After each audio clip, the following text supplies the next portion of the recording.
World's biggest astrology community in Tamil. Online Astro TV, வாழ்வின் வெளிச்சம். Online astro டிவியை கண்டு மகிழுங்கள். ஆன்லைன் ஆஸ்ட்ரோ டிவி நேயர்கள் அனைவருக்கும் அன்பான வணக்கங்கள். இன்று நம்மளுடைய அரங்கத்திற்கு வருகை தந்திருக்கும் சஷ்டி குழுமத்தின் நிறுவனர் மற்றும் தலைவர் திரு வல்லரசு தினேஷ் ராஜா ஐயா அவர்களை அன்புடன் வரவேற்கிறோம். வணக்கம் ஐயா. வணக்கம். வணக்கம் ஐயா வந்து நம்மளுடைய ஆன்லைன் ஆஸ்ட்ரோ டிவி நேயர்களுக்காக பல்வேறு சுவையான நிறைய நேர்காணலை வந்து கொடுத்துருக்காரு. பல்வேறு விஷயங்கள் வந்து எளிமையாகவும் புரியும்படியாக கொடுத்துட்ருக்காரு. அந்த விஷயத்தில் பார்த்திங்கன்னா இன்றைக்கி நம்ம வந்து உரையாடல் பார்த்திங்கன்னா அந்த 2026 வருஷத்தில் பார்த்திங்கன்னா எல்லோரும் வந்து பார்த்திங்கன்னா ஜோதிட ரீதியாக வந்து புது வருட பிறப்புக்கு வந்து ராசி பலன்கள் இந்த மாதிரி சொல்லுவாங்க. ஸோ ஆனால் நம்ம ஐயா வந்து பார்த்திங்கன்னா லக்ன ரீதியாக கோச்சார ரீதியாக கனெக்ட் பண்ணிவிட்டு இந்த வருடத்தில் எந்த விஷயங்கள் வந்து சிறப்பாக நடக்கும் ஸோ அப்படிங்கிறதெல்லாம் விஷயங்கள் பார்த்திங்கன்னா நிறையா நமக்கு சொல்கிறதுக்காக வந்திருக்காரு. வாங்க அவர்கிட்ட போய் கேட்டு தெரிஞ்சுக்கலாம். ஐயா வணக்கங்க ஐயா. வணக்கம். வணக்கம். இந்த 2026 இந்த வருஷத்தில் பார்த்திங்கன்னா ஒரு முக்கிய நிகழ்வுகள் நிறைய நடக்குது. ஸோ உங்களுடைய விஷயத்தில் பார்த்திங்கன்னா இதில் எந்த விஷயத்தை பற்றி நீங்கள் அதிகமாக வந்து சொல்ல விருப்பப்படுறீங்க, அதை பற்றி கொஞ்சம் சொன்னீங்கன்னா பரவாயில்லைங்க. பொதுவாக 2026 வந்து நிறையா துறைகளில் வந்து நிறையா மாற்றங்கள் வந்து நிகழ்ந்துகிட்ருக்கு. இதை வந்து நம்ம புத்தாண்டு நிகழ்வே நம்ம சொல்லியிருந்தோம். ஒவ்வொரு கிரகங்களும் எப்படி பயிற்சி ஆகுது அப்படிங்கிறத பொறுத்து சொல்லியிருந்தோம். அதேமாதிரி அரசியல் சார்ந்த விஷயங்கள் எல்லாம் வந்து ஒரு பெரிய புரட்சிகரமான விஷயங்களும் ஒரு ஆர்வத்தை தூண்டக்கூடிய விஷயங்களாக இருக்கும். இந்த தடவை தேர்தலே பார்த்திங்கன்னா ரொம்ப சாதாரணமாக இருந்திருக்காது. ரொம்ப ஒரு எல்லாரோட எதிர்பார்ப்பையும் தாண்டி ஒரு சிறப்பான ஒரு சதவீதத்தில் ஓட்டுப்பதிவெல்லாம் நடந்திருக்கு. ஸோ நம்ம ஏற்கனவே சொன்ன மாதிரி இந்த வருஷத்தோட ஆரம்பத்தில் நம்ம நியூ இயர் செலிப்ரேஷன்ஸில் வந்து நிறைய பேசியிருந்தோம். அந்த மாதிரி பார்த்திங்கன்னா இந்த 2026 இருக்கக்கூடிய ஒரு இன்ட்ரெஸ்டிங்கான விஷயமே வந்து நம்ம 2026 தமிழ்நாடு சட்டமன்ற தேர்தல் தான். அதில் யார் சிஎம் ஆக போகிறாங்க, எந்த கட்சிக்கு எவ்வளோ சதவீதம் அவங்க வெற்றி அடைய போகிறாங்க அப்படிங்கிற எதிர்பார்ப்பு எல்லாருக்கும் இருக்குது. அது ஜோதிட ரீதியாகவும் நாங்கள் நிறைய விஷயங்கள் ஆராய்ச்சி பண்ணியிருக்கோம். நானும் அந்த ஒரு எதிர்பார்ப்பில் தான் இருக்கேன். ஓகேங்க. இப்போ பார்த்திங்கன்னா இந்த வருஷத்தில் பார்த்திங்கன்னா ரொம்ப முக்கியமான நிகழ்வு அப்படிங்கிற ஆரம்பத்திலே பார்த்திங்கன்னா நம்ம சட்டமன்ற தேர்தல் தான். இப்போது எந்த வருஷமும் இல்லாமல் பார்த்திங்கன்னா இந்த தடவை அப்படிங்கிறது பார்த்திங்கன்னா பலமுனை போட்டிகள், புதிய போட்டியாளர்கள் எல்லாம் உள்ளே வந்திருக்காங்க. ஸோ அவங்களுக்கும் சப்போர்ட்டெல்லாம் ஒரு மாதிரி இருக்குது. ஸோ அப்போ பலமுனை போட்டிகள் அப்படிங்கிறது பார்த்திங்கன்னா இந்த வருஷத்தில் உருவாகிறதுக்கு ஜோதிட ரீதியாக கோச்சார கிரகங்கள் ரீதியாக என்ன காரணம் அப்படிங்கிறத கொஞ்சம் விளக்கமாக சொன்னீங்கன்னா பரவாயில்லைங்க. பொதுவாக வந்து பார்த்திங்கன்னா நம்ம ஒரு ரியாலிட்டியாக பார்க்கும்போது, ஒரு நடைமுறையில் பார்க்கும்போது இப்போ ஒவ்வொரு கட்சிகள் நம்ம எடுத்துக்கலாம். ஸோ இப்போ வந்து டிஎம்கே இருக்குது, ஏடிஎம்கே இருக்குது. ஸோ இந்த அலைன்ஸ் பார்த்திங்கன்னா ஒவ்வொரு கட்சியோடையும் பலமான கூட்டணிகள்லாம் அமைச்சிருக்காங்க. இந்த தடவை எலெக்ஷனில் வந்து பார்த்திங்கன்னா 4 முனை போட்டி நடந்தது. இப்போ நம்மளுடைய விஜய் அவர்கள் பார்த்திங்கன்னா தனியாக டிவிக்கே ஆரம்பித்து அவர் தனிப்பட்ட முறையில் நின்னார். அப்புறம் ஏற்கனவே அரசியல் களத்தில் இருக்கக்கூடிய நாம் தமிழர் கட்சி வந்து பார்த்திங்கன்னா தனிப்பட்ட முறையில் நின்னாங்க. ஸோ இப்போ இந்த 4 முனை போட்டி அப்படிங்கிற மாதிரி ஒரு விறுவிறுப்பாக எல்லா மீடியாலையும் இது பேசப்பட்டு வருது. பட் அது ஜோதிட ரீதியாக பார்க்கும்போது இந்த மாதிரி ஒரு எதிர்பார்ப்பும் இதுவரைக்கும் இல்லாத மாதிரியான ஒரு தூண்டுதல் வந்ததுக்கான காரணம் என்னென்னா, இந்த அரசியல்னு சொல்லக்கூடிய பாவம் வந்து பார்த்திங்கன்னா 5ஆம் பாவம், காலபுருஷத்துடைய 5ஆம் பாவம். அது மட்டும் இல்லாமல் சிம்ம வீடு தான் வந்து அரசியல் வீடு. இந்த சிம்மத்தில் இப்போ கேது பகவான் போயிட்டுருக்கார். அதுவும் குறிப்பாக பார்த்திங்கன்னா அவருடைய சுய நட்சத்திரமான மக நட்சத்திரத்திலே வந்து இப்போ கேது பகவான் போயிட்டுருக்காரு. அதனால் வந்து அது என்ன மாதிரி ஒரு அமைப்பை ஏற்படுத்தியிருக்குன்னா ஒரு மாறுபட்ட ஒரு எலெக்ஷன் அப்படிங்கிற ஒரு விஷயத்த சொல்லலாம். ஸோ இப்போ வந்து பார்த்திங்கன்னா யாருமே எதிர்பார்க்காத மாதிரி விஜய் வந்து தனிப்பட்ட முறையில் நின்று எந்த ஒரு கூட்டணியோடு சேராமல், ஸோ அவர் இளைஞர்களுடைய ஓட்டெல்லாம் வந்து தன்னுடைய பக்கம் இருப்பதற்கான நிறைய விஷயங்களை வந்து பிரச்சாரத்தில் கையாண்டார். அப்போ வந்து எல்லாருக்குமே பார்த்திங்கன்னா ஒரு எதிர்பார்ப்புனா என்னென்னா ஒவ்வொரு எலெக்ஷன்லேயும் வந்து இந்த கட்சி கண்டிப்பாக வந்துடுவாங்க, அந்த கட்சி கண்டிப்பாக வந்துடும் அப்படின்னு இல்லாமல் இப்போ இந்த கட்சி வருமா வராதா அப்படிங்கிற மாதிரியான ஒரு இழுப்பறி நிலையையும் ஒரு எதிர்பார்ப்புகள் வந்து கடைசி நேரத்தில் மாறக்கூடிய ஒரு சூழலை ஏற்படுத்துகிற மாதிரி ஒரு தன்மையை இந்த கேது பகவான் கொடுப்பார். கேதுவோட வேலையை பார்த்திங்கன்னா எல்லாத்தையுமே வந்து ஒரு காம்ப்ளிகேட் ஆகிறது, சிக்கலாகிறது. இப்போ நம்ம எல்லாருடைய மனநிலையும் ஒரு சிக்கலாக தான் இருக்கும். நம்ம ஜெயிப்போமா ஜெயிக்க மாட்டோமா அப்படிங்கிற மாதிரி ஒரு பயத்திலே வச்சுருப்பார் அந்த கேது. அதுவும் கரெக்டாக இந்த 5ஆம் இடத்துல போகிறது வந்து இந்த அரசியல்வாதிகளுக்கும் இந்த பொலிட்டிக்கல் வேர்ல்டுக்கு ஒரு விதமான பயத்தையும் உண்டு பண்ணுது அப்படின்னு நம்ம சொல்லலாம். ரொம்ப சிறப்பான விளக்கங்க. பட் ஆனால் பார்த்திங்கன்னா ஒவ்வொரு கட்சிக்கும் பார்த்திங்கன்னா ஒவ்வொரு தனித்தனி கொள்கை இருக்குது. அப்படி இருந்தாலும் பார்த்திங்கன்னா பழைய கூட்டணியே சில பேர்த்துக்கு தொடருது, சில பேர்த்துக்கு பார்த்திங்கன்னா பழைய கூட்டணியில் இருந்தவங்க விரிசல் ஆகுது, திருப்பி மறுபடியும் ஜாயின் பண்ணுறாங்க. இந்த மாதிரி நிறையா கான்ட்ரவர்சி இருந்தாலுமே ஒரு கட்டமைப்பை வந்து கடைசியாக உருவாக்கிட்டு ஒரு சிறப்பான ஒரு தேர்தலாக தான் வந்து இது வந்து சந்திக்கிறாங்க. அப்போது ஒவ்வொருத்தருக்கும் வந்து பார்த்திங்கன்னா ஒவ்வொரு கட்சிக்கும் ஒரு ஜோதிட ரீதியாக பார்த்திங்கன்னா ஒரு ஜாதகம் அப்படிங்கிற அமைப்பு இருக்குதா சொல்லப்படுது. அப்போ இந்த மகத்தில் வந்து பார்த்திங்கன்னா கேது போகும்போது ஸோ எந்த கட்சிகளுக்கெல்லாம் வந்து பார்த்திங்கன்னா இதுக்கு ஒரு வகையில் சாதகமாக இருக்குன்னு நீங்கள் எதிர்பார்க்குறீங்க, யாருக்கு வந்து பார்த்திங்கன்னா கொஞ்சம் ஒரு கான்ட்ரவர்சியாக இழுபறியாக இருக்கும் அந்த மாதிரி நீங்கள் வந்து எதிர்பார்க்குறீங்க?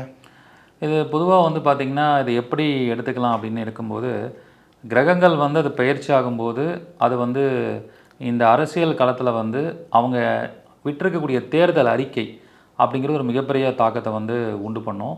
ஸோ அந்த தேர்தல் அறிக்கையில் வந்து எனக்கு தெரிஞ்சு நான் ஜோதிட ரீதியாக நிறைய விஷயங்கள் ஆராய்ச்சி பண்ணினேன். இப்போ டிஎம்கேல இருக்கக்கூடிய கட்சி பார்த்திங்கன்னா அவங்க திராவிட கொள்கையில் இருக்கும்போது ஜோதிடம் வந்து வேலை செய்யாது, கடவுள் நம்பிக்கை இல்லை அப்படிங்கிற மாதிரி ஒரு சிந்தனையில் அவங்க இருப்பாங்க. பட் அவங்களுக்கு நம்பிக்கை இருக்கோ இல்லையோ அவங்க செய்யக்கூடிய செயல்பாடுகள் வந்து ஜோதிட ரீதியாக அவங்களுக்கு சில சப்போர்ட்டான விஷயங்களை பண்ணிடும். இப்போ அவங்க செய்யக்கூடிய தேர்தல் அறிக்கையில் விடக்கூடிய விஷயங்களாக இருக்கட்டும், அல்லது அவங்க செய்யக்கூடிய உதவியாக இருக்கட்டும், இந்த மாதிரி விஷயங்கள்லாம் பார்த்திங்கன்னா ஜோதிட ரீதியாக அவங்களுக்கு வந்து நிறைய ஒரு நல்ல ஒரு திருப்புமுனையை ஏற்படக்கூடிய ஒரு விஷயமா இருக்கும். இப்போ பார்த்திங்கன்னா எக்ஸாம்பிள் வந்து நம்ம முதலமைச்சர் ஐயா வந்து ஒரு அறிக்கை விட்டிருந்தார். என்ன விட்டிருந்தார்? 8000 கூப்பன் விட்டிருந்தார். அது எல்லாருக்கும் தெரியும். அந்த 8000 அப்படிங்கிற நம்பர் பார்த்திங்கன்னா கூட்டினா என்ன வரும்? 8 வரும். நம்ம தமிழ் எண்கணிதத்தில் கேதுவோட எண்ணா வந்து நம்ம 8 தான் பார்க்குறோம். அப்போ பாருங்கள், கேது தான் வந்து சிம்மத்தில் போய் அது கொஞ்சம் பிரச்சனைகளை உண்டு பண்ணுது. இப்போ நடக்கக்கூடிய ஆட்சியாளர், இப்போ நடந்துட்டு இருக்கக்கூடிய ஆளுங்கட்சிக்கு வந்து ஒரு பிரச்சனையை ஏற்படுத்தக்கூடிய அமைப்பாக இருக்குது. அதுவும் சுயசாரமான மக நட்சத்திரத்திலேயே அந்த கேது போகிறனால ஒரு விதமான ஒரு இழுப்பறியை ஏற்படுத்தக்கூடிய தன்மையில் இருக்குங்கிறது ஜோதிட ரீதியான ஒரு பலன். ஆனால் அதுக்கு பரிகாரமாக நம்முடைய முதலமைச்சர் என்ன பண்ணியிருக்காருன்னா 8000 கூப்பனை கொடுத்து கேதுவையே நம்ம சரி கட்டிடலாம் அப்படிங்கிற மாதிரி அந்த கிரகத்துக்கு ஒரு பரிகாரமாக இந்த விஷயத்தை செஞ்சுருக்கார். ஸோ அதுவே ஒரு ஆச்சரியமான விஷயந்தான். அவர் வந்து ஒரு ஜோதிடரை கன்சல்ட் பண்ணாரோ பண்ணலையோ, பட் அதுக்கான ஒரு திட்டம் தீட்டி அதுக்கான ஒரு டீம் அமைச்சு அவங்க ஆலோசனை பண்ணி தான் அதை பண்ணியிருப்பாங்க. அது அற்புதமாக அது ஜோதிட ரீதியாக பர்ஃபெக்டாக மேட்ச் ஆகிற மாதிரி பண்ணிட்டாங்க. ஸோ இது என்ன சொல்ல வருது அப்படின்னு சொல்லி பார்க்கும்போது, இந்த பெயர்ச்சியால் பாதிப்பு இருந்தாலும் அது ஆளுங்கட்சிக்கு பெரிய பாதிப்பை உண்டு பண்ணாது அப்படிங்கிற தன்மையை கொடுக்குது அப்படிங்கிறது என்னுடைய கருத்து. இயற்கையாகவே பார்த்திங்கன்னா சுக்கிரன் பிறந்த நட்சத்திரமே மகம் அப்படிங்கிறதாகவும் சொல்லப்படுதுங்க. அப்போ ஒரு பெண்களை முன்னிறுத்தி தான் வந்து இல்லத்தரசிகளுக்கு ஸோ எல்லாமே இது ஜோதிடம் தெரிந்தவங்களுக்கெல்லாம் பார்த்திங்கன்னா இது ஒரு சிறப்பான ஒரு வழிகாட்டுதல் தான் அவங்க கொண்டு போயிட்டுருக்கிறாங்கன்னு புரியும். அது தெரிந்து தெரியாமல் பண்ணுறாங்களோ, பட் இது சிறப்பான ஒரு இயக்கம்தான். ஸோ இது மாதிரி மற்றவங்களும் அதே மாதிரி நிறையா வந்து முன்னாள் முதலமைச்சர் திரு எடப்பாடி பழனிசாமி ஐயா வந்து அவரும் கொடுத்துருக்குறாரு. புதுசாக வந்து பார்த்திங்கன்னா திரு விஜய் சார் அவரும் பார்த்திங்கன்னா சில விஷயங்களெல்லாம் முன்னெடுத்து வச்சுருக்கிறாரு. ரொம்ப காலமாக வந்து போராடிட்டு கூட சரி சீமான் சார் அவரும் பார்த்திங்கன்னா நிறைய வச்சுருக்காங்க. ஸோ இப்போ இது எல்லாத்துலேயும் பார்த்திங்கன்னா யாரது உங்களுக்கு ஜோதிட ரீதியாக ஸோ இந்த பரிகார ரீதியாக கரெக்டாக கனெக்ட் பண்ணி பண்ணியிருக்காங்க அப்படிங்கிறத உங்களுடைய பார்வையில் கொஞ்சம் சொன்னீங்கன்னா பரவாயில்லைங்க. பொதுவாக வந்து பார்த்திங்கன்னா எல்லா கட்சியில் இருக்கிறவங்களும் அவங்க விட்டுறக்கூடிய தேர்தல் அறிக்கை வந்து யாருடைய எந்த சமூகத்துக்கு எந்த கம்யூனிட்டிக்கு அது அதிக அளவில் பயன் தரக்கூடிய வகைகள்னா பெண்களுக்கு வந்து ரொம்ப பயன் தரக்கூடிய வகையில் இருக்குது. ஸோ அவர் ஏற்கனவே பார்த்திங்கன்னா நம்ம ஸ்டாலின் ஐயா அவர்கள் வந்து என்ன பண்ணியிருக்காரு, உதவித்தொகை, பெண்கள் உதவித்தொகை வந்து உரிமை தொகையை வந்து உடனே எலெக்ஷனுக்கு முன்னாடியே பணம் போட்டு விட்டாங்க. அதுக்கப்புறம் இந்த 8000 ரூபா இதை வந்து அறிவிச்சிருக்காங்க. இப்போ இந்த மாதிரி ஒவ்வொரு கட்சிக்காரங்களும் வந்து என்ன பண்ணியிருக்காங்கன்னா அவங்களுக்கு உண்டான விஷயங்களை வந்து குறிப்பாக அந்த பெண்கள் ஓட்டு நமக்கு கிடைக்கணும் அப்படிங்கிறத பண்ணியிருக்காங்க. இதை எப்படி நம்ம பார்க்கணும் அப்படின்னு பார்க்கும்போது இந்த பெண்கள் தாய்மார்கள் எல்லாமே வந்து சுக்கிரன் சந்திரனுடைய ஆதிக்கத்தில் வரக்கூடியவங்களாக இருக்காங்க. ஸோ இப்போ இருக்கக்கூடிய அந்த கோச்சார காலகட்டத்தில் இப்போ இந்த எலெக்ஷன் ரிசல்ட் வரக்கூடிய காலகட்டத்தில் பார்த்திங்கன்னா சுக்கிரன் வந்து ஆட்சி பலத்தோடு இருப்பார். சுக்கிரன் வந்து பார்த்திங்கன்னா ரிஷபத்தில் ஆட்சி பலத்தோடு இருப்பார். அப்போ பெண்கள் சம்மந்தமான கிரகம் அந்த காலகட்டத்தில் வந்து பலமாக இருக்குது. அப்போ கண்டிப்பாக அவங்க என்ன நினச்சி பெண்களுக்காக அந்த ஓட்டை வாங்கணும், அப்போ அவங்களுக்கு நம்ம நல்லது செய்யணும் அப்படின்னு நினச்சாங்களோ அந்த விஷயம் கண்டிப்பாக அது ஓட்டாக மாறி இருக்கும். ஜாதக ரீதியாகவே கிரக ரீதியாகவே நம்ம கண்டிப்பாக அதை தெரிஞ்சுக்கலாம். ஸோ இந்த மாதிரி ஒவ்வொரு கட்சிகள் ஒவ்வொரு விதமான ஒரு விஷயங்களை கையாளுறது வந்து ஜோதிட ரீதியாகவே நமக்கு ஆச்சரியமாக இருக்குது. எல்லாமே ஜோதிட ரீதியாக கனெக்ட் ஆகிற மாதிரியே எல்லா விஷயங்களுமே பண்ணியிருக்காங்க அப்படின்னு தான் சொல்லணும்.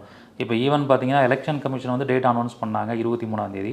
ஸோ அந்த 23ஆம் தேதி டேட்டு வந்து எந்த ஒரு கிரகத்தோட ஆதிக்கத்தில் வருதுன்னு பார்க்கும்போது 23ங்கிறது நம்ம கூட்டினா 5 வரும். பொதுவாக வந்து ஆங்கில எண்கணிதத்தில் 5ஆம் நம்பர் வந்து புதனோட இயக்கமாக சொல்லுவாங்க. பட் நாம் வந்து குமாரசாமி நூலின் அடிப்படையில் பழம்பெரும் நூலை அடிப்படையாக வச்சு தமிழ் எண்கணிதத்தை பார்க்குறோம். அப்படி பார்த்தோம்னா அந்த 5ஆம் நம்பர் அப்படிங்கிறது குருவோட இயக்கம். அப்போ இங்கே இந்த தேர்தல் நாள் அப்படிங்கிறது பார்த்திங்கன்னா குருவோட இயக்கம் மட்டும் இல்லாமல் அந்த நம்பர் மட்டும் குரு கிடையாது, அன்னைக்கு தேர்தல் நடந்த நாளும் பார்த்திங்கன்னா வியாழக்கிழமை தான். அப்போ குருவோட இயக்கத்தில் தான் வந்து மிக சிறப்பாக இந்த தேர்தல் வந்து நடைபெற்றிருக்கு. அப்போ அந்த குரு யாருடைய ஜாதகத்தில் வந்து பலமாக இருக்குது அப்படிங்கிறத பார்க்கணும். இப்போ பார்த்திங்கன்னா நம்ம ஸ்டாலின் ஐயா ஜாதகத்தில் வந்து குரு சுக்கிரன் சேர்க்கை வேறு. அப்போ அது குரு வந்து நல்லாவே ஒரு பலமாக இருக்குது. அது இல்லாமல் ஒரு ஜாதகத்தில் குரு செவ்வாய் வந்து பரிவர்த்தனை ஆகிருக்கும். அப்போ பரிவர்த்தனை யோகத்தில் குரு வந்து செயல்படுறார். இப்போ நம்ம எடப்பாடி ஐயா ஜாதகத்தில் பார்த்திங்கன்னா குரு வந்து ஒரு விபரீத ராஜயோகத்தை கொடுக்கக்கூடிய அமைப்பில் இருக்குது.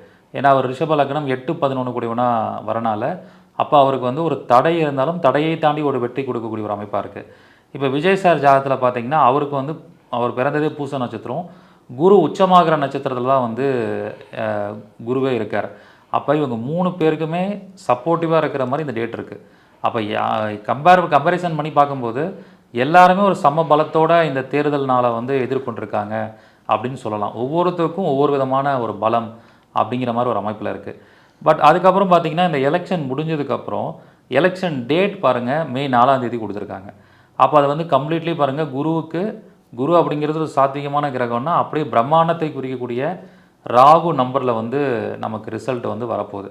அப்போ இந்த ராகு அடிப்படையாக வச்சு பார்க்கும்போது அந்த ராகு அப்படிங்கிறது எந்த கட்சிக்கு அது வந்து ரொம்ப ஃபேவராக இருக்கும் அப்படின்னு எடுத்துக்கிட்டோம்னா அந்த கட்சியோட சின்னம், அந்த கட்சியோட கொடி, நிறம் இதெல்லாம் அடிப்படையாக வச்சு பார்க்கும்போது ராகுவோடைய தாக்கங்கள் வந்து அதிகமாக இருக்கக்கூடிய கட்சினா டிஎம்கே தான். என்ன காரணம் அப்படின்னு பார்த்தீங்கன்னா அவங்க கட்சி கொடியிலே வந்து கருப்பும் சிவப்பும் கலந்த கலராக இருக்கும். அப்போ செவ்வாய் ராகுவோடைய காம்பினேஷன் வந்து அந்த அமைப்பில் வந்து இருக்க போகுது. ஸோ அப்போ பாருங்கள், மே 5ஆம் தேதி என்ன கிழமை வருது சார்? மே வந்து 2 வந்து சனிக்கிழமை, 3 ஞாயிற்றுக்கிழமை, 4 வந்து திங்கக்கிழமை வருது, சரிங்களா? ஸோ அப்போ அந்த திங்கக்கிழமை அன்னைக்கு நமக்கு அந்த ரிசல்ட் அப்படிங்கிறது வந்து வெளியிட போகிறாங்க. அப்போ அந்த இடத்துல வந்து அந்த செவ்வாய் ராகு அப்படிங்கிற தன்மைக்கு அந்த திங்கள் அப்படிங்கிறது சப்போர்ட் பண்ணுற ஒரு அமைப்பில் இருக்குது. அப்போ அதுலேயும் கூட பாருங்கள், அந்த செவ்வாய் ராகுக்கு இடையில் வெள்ளை நிறம் அப்படிங்கிறது வச்சுருக்கிற கட்சி பார்த்திங்கன்னா ஏடிஎம்கே. ஓகே. ஸோ அப்போ அவங்களுக்கு வந்து இந்த செவ்வாய் ராகு இயக்கமாக இயங்குகிற டிஎம்கேக்கு ஏடிஎம்கே வந்து ஒரு பெரிய லெவலில் ஒரு சேலஞ்சிங்கான ஒரு அமைப்பாக இருக்கும். அப்போ இந்த மே 4ஆம் தேதி ரிசல்ட் வரும்போது என்ன நடக்கும் அப்படிங்கிற ஒரு அமைப்பில் நம்ம பார்த்தோம்னா, ஸோ ஒரு விதமான ஒவ்வொரு தொகுதியிலையும் அவங்க எண்ணும் போதெல்லாம் வந்து ஒரு சேலஞ்சிங்கான ஒரு விஷயமா இருக்கும். அப்படியே சரியான ஒரு போட்டி நிலவுது, இவங்க வந்துடுவாங்களா அவங்க வந்துடுவாங்களா, ஒரு ஓட்டு அதிகமாகிடாதா, ஒரு 500 ஓட்டு அதிகமாக வந்துடாதா, இவங்க முன்னிலை வைக்க மாட்டாங்களா அப்படிங்கிற மாதிரி ஒவ்வொரு தொகுதியிலுமே வந்து அந்த பரபரப்போடு இருக்கிற மாதிரியான சூழல்களை வந்து கண்டிப்பாக கொடுக்கும். ஏன்னா அந்த ராகு அப்படிங்கிறது வந்து பார்த்திங்கன்னா அது ஒரு மாயை தோற்றத்தை உண்டு பண்ணும். ஸோ அப்படியே ஒரு மாயை தோற்றத்தை உண்டு பண்ணி கடைசி நேரத்தில் ஒரு ரிசல்ட்டை மாற்றக்கூடிய ஒரு அமைப்பாக இருக்கும் அப்படிங்கிற மாதிரி ஒரு தன்மை வந்து கண்டிப்பாக இந்த மே 4ஆம் தேதியோட இயக்கம் வந்து நிச்சயமாக இருக்குது. ஆனால் இந்த ராகு அப்படிங்கிறது வந்து எப்போதுமே பெரிய லெவலில் சப்போர்ட் எந்த கட்சிக்கு பண்ணும் அப்படின்னு பார்த்திங்கன்னா டிஎம்கேக்கு வந்து அந்த ராகு வந்து ரொம்ப சப்போர்ட்டிவாக இருக்கும். ஏன்னா அவங்க கட்சி சின்னத்தின் அடிப்படையிலையும் சரி, அவங்க பயன்படுத்தக்கூடிய நிறங்கள்லையும் சரி, அது வந்து ஒரு பெரிய சப்போர்ட்டாக இருக்கும். ஏன்னா நம்ம வந்து ஒரு ஜோதிடராக இருக்கிற பட்சத்தில் நம்ம எந்த கட்சியும் சார்ந்து நம்ம வந்து பலன் கொடுக்கணும்னு கிடையாது. கிரகங்கள் என்ன சொல்லுதோ அதை ஒவ்வொரு கட்சியோட இணைச்சு நம்ம பலன் சொல்லணும். அப்படி பார்க்கும்போது அவங்க நடத்தக்கூடிய மாநாடுகளாக இருக்கட்டும், அவங்களோட பிராண்டிங்காக இருக்கட்டும், ஸ்ட்ராட்டஜியாக இருக்கட்டும், இப்படி ஒவ்வொரு விஷயங்களும் கவனிக்கணும். அது எந்த கிரகங்களுடைய காரகத்துவத்தில் வருது அப்படின்னு நம்ம பார்க்கணும்.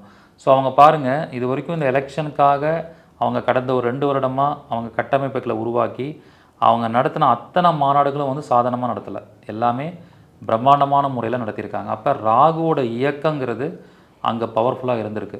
அப்போ அது அவங்களுக்கு சப்போர்ட் கொடுக்குற மாதிரியே அந்த மே 4ஆம் தேதி அப்படிங்கிறது அந்த ராகுவோட இயக்கமாகவே வருது. ஸோ அப்போ வந்து 4ஆம் தேதி அப்படிங்கிற விஷயம் அத்தனை கட்சிகளுக்கும் வந்து ஒரு சேலஞ்சிங்கான ஒரு விஷயமாக தான் இருக்க போகுது.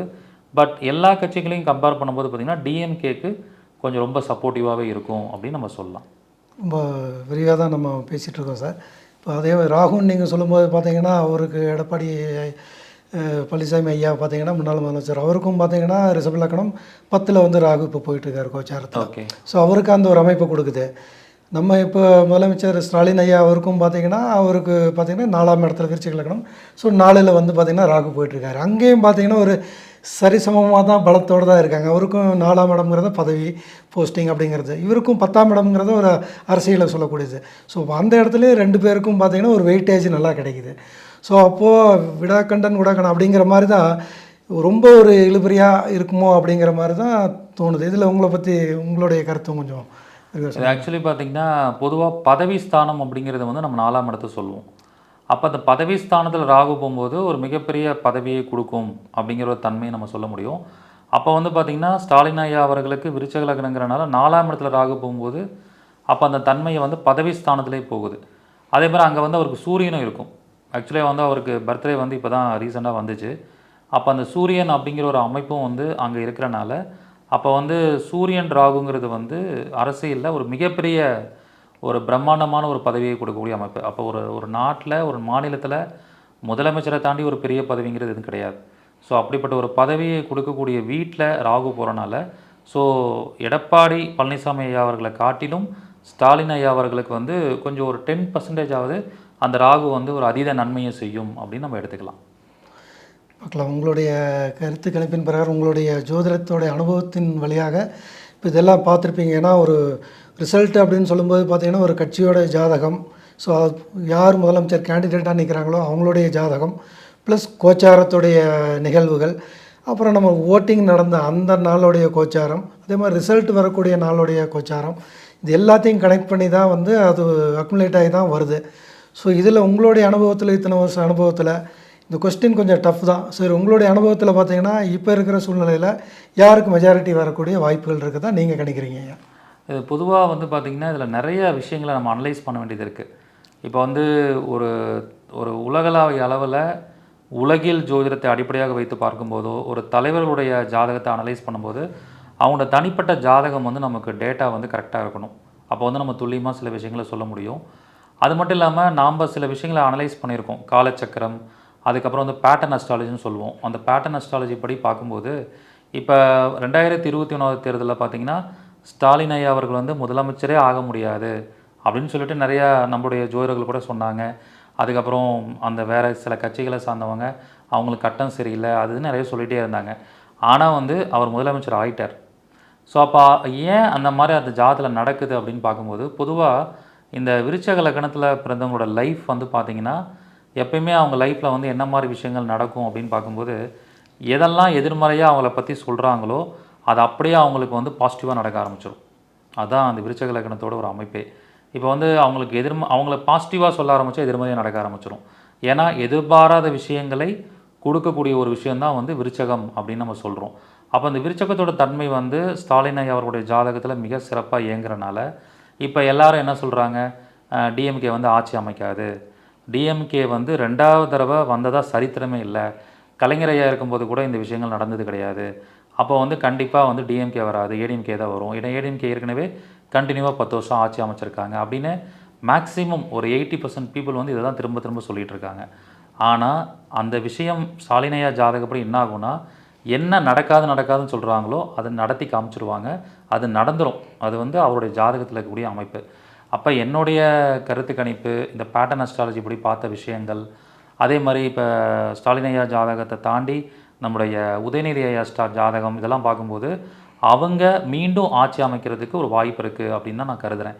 ஏன்னா பார்த்தீங்கன்னா இப்போ நிறைய பேர் இது ஒரு கம்ப்ளைண்ட்டாக கூட சொன்னாங்க, உதயநிதி ஐயா வந்து ஒரு கட்சியில் ஒரு டெப்டி சிஎம்மாக இருக்கார், ஏன் அவர் சட்டை போட்டு வர மாட்டாரா, கட்சி வெட்டி கட்ட மாட்டாரா, எப்பயுமே கருப்பு கலர் ஃபேன்லேயும் ஒயிட் கலர் டிஷர்ட்லேயுமே இருக்கார் அப்படின்னு சொல்லுவாங்க, எங்கே ட்ரெஸ் பண்ணிகிட்டு இருக்காருன்னு சொல்லுவாங்க.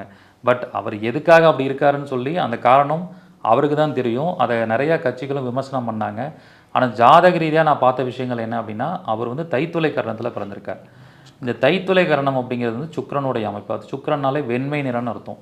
அப்போ அந்த வெண்மை நிறத்தை அவங்க பயன்படுத்தும் போது அதில் குறிப்பாக அந்த காட்டன் இதாக யூஸ் பண்ணாமல் அவங்க வந்து ஒரு மாடர்னான ட்ரெஸ்ஸாக யூஸ் பண்ணுறாங்க. இதே ஒரு சட்டை போட்டிருந்தாலோ இல்லை ஒரு அந்த மாதிரி வேஷ்டி கட்டியிருந்தால் வந்து பார்த்திங்கன்னா அது மாடர்னில் வராது. பட் இந்த டிஷர்ட் அப்படிங்கிறது ஒரு மாடர்னைஸாக ட்ரெஸ் பண்ணுறது. அப்போ அந்த மாடர்னாக ட்ரெஸ் பண்ணுறது வந்து சுக்கிரனோட இயக்கம். அப்போ முழுக்க காரிய சித்தியை கொடுக்கக்கூடிய ஒரு அமைப்பாக கரணம் இயங்குது. அப்போ அவர் என்ன கரணத்தில் பிறந்திருக்காரோ அதை வந்து 100% அவர் இயக்கியிருக்கார். ஸோ அப்படிங்கும்போது அவர் எடுக்கக்கூடிய விஷயங்களில் கண்டிப்பாக வந்து என்ன ஆகும்னா ஒரு சக்ஸஸ், ஒரு வெற்றி அப்படிங்கிறது கிடைக்கும் அப்படின்னு நம்ம சொல்லலாம். அது மட்டும் இல்லாமல் அவரோட காம்பைனில் வந்து பார்த்திங்கன்னா பிரச்சாரத்துக்கு போகும்போதெல்லாம் நிறையா தலைவர்கள் வந்து பிரச்சாரம் பண்ணாங்க. ஆனால் அவருடைய ஸ்பீச்சில் பாருங்கள் எல்லா குழந்தைங்களும் மேலே ஏற்றிட்டார். நீங்கள் பார்த்துருப்பீங்க பிரச்சாரத்தில் பார்த்தீங்களா? கண்டிப்பாக. குழந்தைங்களெல்லாம் மேலே ஏறி துண்டு போட்டு அவங்க வந்து ஸ்டாலின் ஜெயிக்கட்டும், ஸ்டாலின் தொடரட்டும், அந்த மாதிரி டிஎம்கேவோட பாடல்களையும் வசனங்களையும் பேசினாங்க. இது வரைக்கும் அந்த மாதிரி பிரச்சாரத்தில் பண்ணாத அவர் இப்போ இந்த தடவை வந்து அதை பிளான் பண்ணி பண்ணாரோ இல்லை ரேண்டமாக நடந்துச்சோ, ஸோ எல்லா குழந்தைங்களும் மேலே ஏற்றி அந்த குழந்தைகள் சார்ந்த விஷயத்துக்கு இம்பார்ட்டன்ஸ் கொடுத்துருக்கார். ஸோ அது வந்து நான் ஏற்கனவே சொல்லியிருக்கேன், இந்த அரசியல் சார்ந்த விஷயத்தில் குழந்தைகளுக்கு இம்பார்ட்டன்ஸ் கொடுக்குறவங்களுக்கு அந்த கிரகங்கள் ரொம்ப சப்போர்ட் பண்ணும். ஏன்னா சிம்மம் அப்படிங்கிறது குழந்தை சார்ந்த விஷயம். அப்போ அந்த மாதிரி நிறைய விஷயங்கள் வந்து அங்கே சப்போர்ட்டிவாக நடந்திருக்கு. ஏன்னா வந்து அந்த மாதிரி ஒரு பர்ஃபெக்டான ஒரு விஷயமாக அதை நம்ம பார்க்க முடியும். அப்போ ஒரு ஜோதிடராக இருக்கிறவர் நம்ம என்னென்ன ஆஸ்பெக்ட்ஸ்லாம் அந்த கிரகங்கள்லாம் சம்மந்தப்படுதோ அதை அடிப்படையாக வைத்து கொண்டு தான் நம்ம வந்து ஜாதகம் பார்க்கணும். இது வந்து ஒரு கட்சி சார்ந்து நம்ம டிஎம்கேக்காரங்க, ஏடிஎம்கேக்காரங்க, இல்லை விஜய் கட்சிக்காரங்க, நாம் தமிழர் கட்சி அப்படிங்கிறது கிடையாது. அந்த கிரகங்கள் என்ன சொல்லுதோ அதை தான் நம்ம சொல்லணும். எல்லா கட்சிக்கும் அப்பாற்பட்டு அந்த கிரகங்கள் இந்த தமிழ்நாடை பொறுத்த வரைக்கும் எப்படிப்பட்ட சப்போர்ட்டில் அது இயங்க போகுது அப்படிங்கிறத பொறுத்து தான் நம்ம அதை பார்க்கணும். ஆக்சுவலி பொதுவாக வந்து பார்த்திங்கன்னா நம்மளுடைய உலகியல் ஜோதிடப்படி நம்முடைய நெல்லை விஸ்வநாதன் ஐயா அவர்கள் வந்து ஒவ்வொரு இடத்தையும் வந்து ஒரு ராசியாக பிரிச்சிருக்கார். அப்படி பார்க்கும்போது அந்த ரிஷபம் அப்படிங்கிறத வந்து சென்னையை குறிக்கக்கூடிய ஒரு இடம். அப்போ அந்த இடம் தான் வந்து உங்களுக்கு சென்னை. அங்கே வந்து சுக்கிரனே வந்து ஆட்சி பெற்று தான் இப்போ உட்காந்துருக்கார். அந்த இடத்துக்கு 2ஆம் இடத்துல தான் வந்து குரு பகவான் போகிறார். அந்த குருவோட பார்வை பார்த்திங்கன்னா ரிஷபத்துக்கு 10ஆம் இடத்துக்கு விழுகுது. அப்போ அரசாங்கம், பதவி அப்படிங்கிற இடத்துக்கு குருவோட பார்வை விழுகிறது வந்து ரொம்ப ஒரு சாதகமான ஒரு அமைப்பினே சொல்லலாம். அப்போ என்னை பொறுத்த வரைக்கும் இந்த எலெக்ஷனில் பயங்கரமான இழுபறி அப்படிங்கிற ஒரு விஷயம் இருக்கும். ஒவ்வொரு தொகுதியிலுமே வந்து ஒவ்வொரு கேண்டிடேட்டும் வந்து ஒரு பயத்தோடு உட்காந்து தான் அதை அணுகிற மாதிரி இருக்கும். அந்த மாதிரி சில இடங்கள் சில தொகுதிகளில் வந்து ஏற்படக்கூடிய வாய்ப்பு இருக்குது. பட் இறுதியாக இந்த கிரகங்கள் வந்து என்ன சொல்ல வருது, சப்போர்ட் பண்ண போகுது அப்படின்னு சொல்லி பார்த்திங்கன்னா, மீண்டும் மாற்றம் இல்லாமல் இந்த ஆட்சியே தொடர்ந்து டிஎம்கேவே வரும் அப்படிங்கிற ஒரு அமைப்பில் தான் இந்த கிரகங்கள் வந்து சொல்லுது. அது என்னுடைய ஆராய்ச்சியாக இருக்கும். மேபி இந்த கருத்துக்கள் வந்து சரியாக வரலாம், சரியாக வராமல் கூட போகலாம். ஆனால் என்னுடைய ஆராய்ச்சியில் பேட்டர்ன் அஸ்ட்ராலஜி படியும், கர்மா அஸ்ட்ராலஜி படியும், காலச்சக்கரத்தின் படியும், அவங்க கடந்த 5 ஆண்டில் என்னென்ன மாதிரி விஷயங்கள்லாம் நடந்துச்சு, இனி அடுத்தது என்ன நடக்க போகுது அப்படிங்கிற விஷயத்தில் இந்த டிஎம்கே தான் மீண்டும் ஆட்சி அமைக்கும். ஸ்டாலின் வந்து மீண்டும் முதலமைச்சராகக்கூடிய ஒரு வாய்ப்பு இருக்குது அப்படின்னு நம்ம சொல்லலாம். அதுமாதிரி இன்னொரு விஷயமும் என்ன அவரோட ஜாதகப்படி இருக்குது அப்படின்னா, அவர் அந்த முதலமைச்சராகி அந்த 5 வருடம் முடிவதற்குள்ளே ஏதாவது உடல் ரீதியான தொந்தரவுகளும் வரத்துக்கு வாய்ப்புகள் இருக்குது. அப்போ அவர் உடம்பையும் கொஞ்சம் பத்திரமா பார்த்துக்கணும். ஸோ அதே மாதிரி உதயநிதி ஐயா அவர்கள் இப்போ துணை முதலமைச்சராக இருக்கார். அவர் முதலமைச்சர் ஆகிறதுக்கான வாய்ப்புகளும் அவருடைய ஜாதகத்தில் மிக சிறப்பாக இருக்குது. ஸோ இந்த மாதிரி ஒரு அற்புதமான விஷயங்கள் அந்த ஜாதகத்துக்குள்ளே இருக்குது. ஸோ அப்போ ஒவ்வொருத்தரோட ஜாதகத்தையும் நம்ம பார்க்கும்போதும் அதோடைய கிரகங்கள் அந்த தாக்கங்களை கண்டிப்பாக ஏற்படுத்தும். ஸோ எது எப்படி இருந்தாலும் தமிழ்நாட்டிற்கு நல்ல வளர்ச்சி கொடுக்குற மாதிரி எல்லா தரப்பட்ட மக்களுக்கும் ஒரு நல்ல விதமான வளர்ச்சியை ஏற்படுத்துகிற மாதிரி நல்ல முதல்வர் வரணும் அப்படின்னு சொல்லிட்டு இந்த நேர்காணல் வழியாக நம்ம தெரிவிச்சுக்கிறோம். எல்லா வல்ல இறைவனையும் நம்ம பிரார்த்தனை பண்ணிக்கலாம். ஒரு சிறப்பான ஒரு நேர்காணல் இல்லைங்கய்யா. உங்களுடைய மனதில் பட்டதை சொல்லாமல் கிரகங்கள் என்ன சொல்லுது, காலநிலைகள் என்ன சொல்லுது, இந்த டைரக்ஷனலில் பார்த்திங்கன்னா கோச்சாரம் முறைகள் எல்லாம் எப்படி, இந்த பிளானட்ஸ் எங்கே போகுது அப்படிங்கிறத வச்சு தான் சொன்னீங்க. உதயநிதி ஐயாவுக்கும் சொல்லியிருக்கீங்க. அவரும் பார்த்திங்கன்னா விளையாட்டுத்துறை அமைச்சராக இருக்கிறாரு. ஸோ அவருக்கும் பார்த்திங்கன்னா செவ்வாய் நீசபங்க ராஜயோகம்னு கூட சொல்கிறாங்க. ஸோ அதனால தான் அது 3ஆம் இடம் அப்படிங்கிறனால பார்த்திங்கன்னா அவர் விளையாட்டுத்துறை அமைச்சராகவும் அவர் இருந்திருக்கிறாரு. ஸோ அப்போ ஏன் அவருக்கு விளையாட்டுத்துறையை கொடுக்குறாங்க அப்படிங்கிறதுக்கும் காரணங்கள் இருக்குது. இப்போ ஸ்டாலின் ஐயா கூட புதுசாக பார்த்திங்கன்னா கண்ணாடி பார்த்திங்கன்னா ஒரு நல்ல பிராண்டடாக ஒரு பவர்ஃபுல்லாக இருக்கிற மாதிரி நல்ல கண்ணாடியாக யூஸ் பண்ணியிருக்கிறார். சுக்கரனை இயக்கியிருக்கிறாரு. ஸோ அவங்களுடைய இந்த மாநாட்டுகள்லாம் பார்த்திங்கன்னா 9 வகையான பொருட்கள் தான் கொடுத்ததாக சொல்கிறாங்க. ஒரு பிங்க் கலர் பேக்கில் தான் கொடுத்துருக்காங்க. அங்கேயும் பிங்க் கலருங்கிறது நீங்கள் சொன்ன மாதிரி தான் சுக்கரன் தான் இயங்கி இருக்குது. உங்களுடைய தமிழ் நியூமராலஜி நம்பர் பிரகாரம் பார்த்தா 9 அப்படிங்கிறது தான் சுக்கரனை குறிக்குது. அப்போ நீங்கள் சொன்னது எல்லாமே நீங்கள் சொன்ன பிறகு போய் திங்க் பண்ணி பார்க்குறோம், எல்லாமே கனெக்ட் ஆகிற மாதிரி தான் இருக்குது. எல்லாமே லாஜிக்கலாக கனெக்ட் ஆகுது. ஸோ அந்த மாதிரி இருக்கும்போது உங்களுடைய முன்னெடுப்பு, உங்களுடைய பலன் கணிப்புகள் முறைகள் கண்டிப்பாக நிச்சயமாக நல்லா தான் இருக்குன்னு தான் நாங்களும் விருப்பப்படுறோம். கண்டிப்பாக நீங்கள் நினைப்பது கண்டிப்பாக நடக்கட்டும். இது பிரபஞ்சத்தினோட ஆசீர்வாதத்தோடு இந்த ஒரு மிகச்சிறப்பான ஒரு இன்டர்வியூ கொடுத்ததுக்காக பிரபஞ்சத்திற்கும் ஆன்லைன் ஆஸ்ட்ரோ டிவி நேயர்கள் சார்பாக மிக்க நன்றியை தெரிவித்துக் கொள்கிறோம். நன்றி, வணக்கங்கய்யா. நன்றிங்கய்யா, வணக்கம். வாழ்க வளமுடன்.